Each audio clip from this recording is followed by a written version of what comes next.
Kali Ustadz, sekarang kita menuju ke Jawa Timur. Ada sekelompok mahasiswa di Surabaya yang membuat mural bertema bahaya pinjaman online.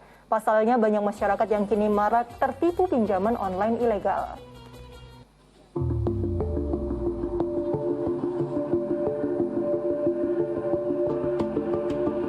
Perkembangan teknologi kian canggih, rentenir yang dulunya bekerja door-to-door kini bertransformasi ke media digital. Akibatnya banyak warga yang terjerat rentenir online atau pinjaman online. Hal ini membuat mahasiswa perbankan syariah Universitas Muhammadiyah Surabaya terpanggil untuk mengedukasi warga terkait bahaya pinjol melalui mural. Kreasi mural sengaja dibuat di lingkungan warga agar mudah dibaca dan mengingatkan warga bahwa pinjol sangat berbahaya dan mencekik. Bahkan tidak sedikit korban pinjol yang depresi hingga berakhir dengan bunuh diri.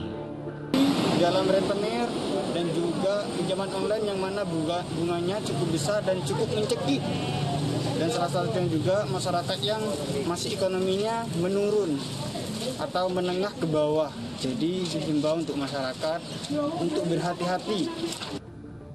Arin Setiawati selaku dosen pembimbing lapangan menilai maraknya penipuan pinjol menunjukkan bahwa masyarakat masih lemah literasi keuangan digital. Terlibat pada kasus rentenir baik itu rentenir yang konvensional maupun rentenir online, sehingga menjadi keprihatinan kami, menjadi komitmen kami untuk memberikan edukasi kepada masyarakat. Dengan adanya mural edukasi ini diharapkan dapat memberikan wawasan bagi warga untuk lebih berhati-hati dalam mengelola keuangan. Dari Surabaya, Ari Purwanto melaporkan. Ya, masyarakat memang seharusnya waspada dengan pinjaman online ini karena beberapa kasus pinjaman yang harus dibayar ini ada bunganya berkali-kali lipat. Ustadz Subki, salah satu pesan mural tadi adalah menjauhi pinjaman online karena riba. Apa yang dimaksud riba ini, Ustadz, dan apa hukumannya bagi orang yang makan uang riba? Ya, secara etimologi riba adalah aziyadah, artinya kelebihan dari pinjaman atau qard yang diberikan oleh seseorang.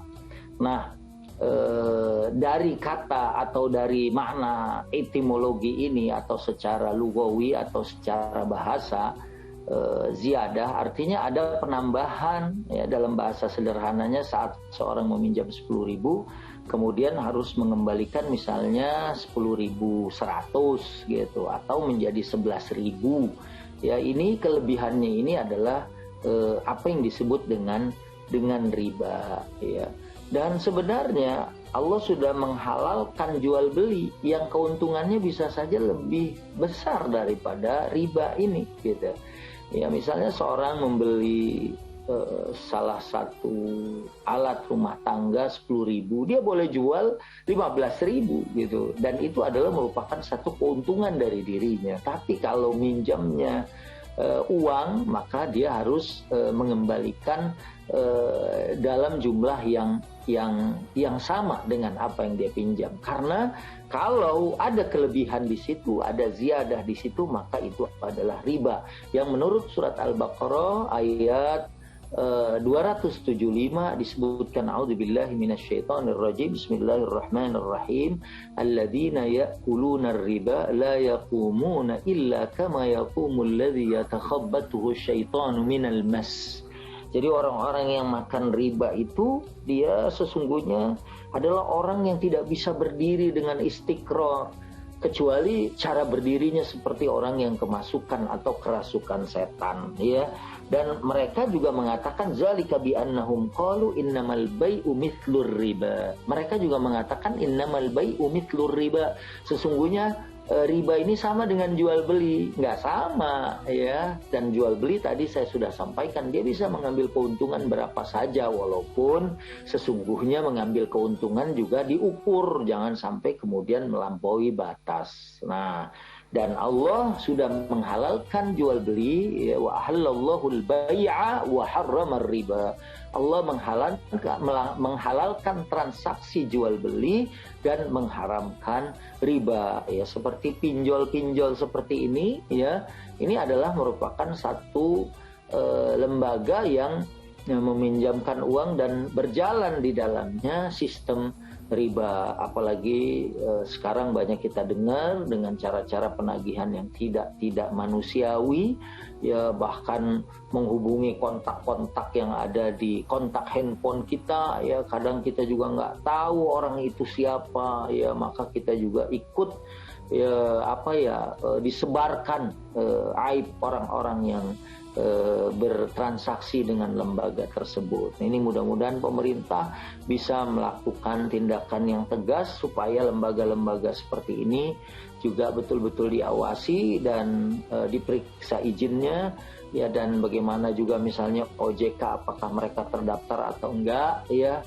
Sebab yang ilegal-ilegal menggunakan medsos, apalagi sekarang orang dalam kondisi yang mungkin dalam kondisi sulit dan terpaksa melakukan hal itu, ya bukannya mereka mendapatkan pertolongan, malah justru mungkin mereka akan kehilangan benda-benda atau harta yang lebih besar. Mungkin saja mereka menjual kendaraannya, menjual rumahnya, ya yang tadinya hanya sekedar ingin menyambung hidup, tapi justru naudzubillah akhirnya mereka mendapatkan musibah yang lebih besar. Dan juga mudah-mudahan ada lembaga-lembaga filantropi, lembaga-lembaga zakat, ya, kemudian juga aktif atau dibuat payung hukumnya bagaimana kayak dulu kita punya BMT gitu ya untuk masyarakat kecil yang sulit meminjam 1-2 juta untuk misalnya modal usaha-usaha kecil. Ini juga mudah-mudahan menjadi perhatian pemerintah atau perbankan syariah atau juga mungkin lembaga-lembaga sosial yang lain. Anggaplah zakat itu kita bagikan kepada mereka yang punya hutang yang besar, supaya al-gharimin, orang yang punya hutang atau terlilit hutang yang merupakan salah satu dari 8 asnaf, ya, yang menerima zakat, mereka bisa mendapatkan manfaat dan bantuan dari misalnya Basnas ataupun lembaga-lembaga yang lain supaya mereka tidak terjerat oleh pinjaman ilegal atau dengan bunga yang sangat-sangat tinggi sehingga mencekik leher saudara-saudara kita. Begitu Mbak Nurul. Masya Allah, Alhamdulillah, terima kasih tausiah yang luar biasa sekali dari Ustadz Supri Al-Bukhari. Terima kasih Ustadz atas waktu dan tausiah yang diberikan untuk seluruh pemirsa Coa TV. Sehat selalu Ustadz, Assalamualaikum. Amin. Waalaikumsalam warahmatullahi wabarakatuh.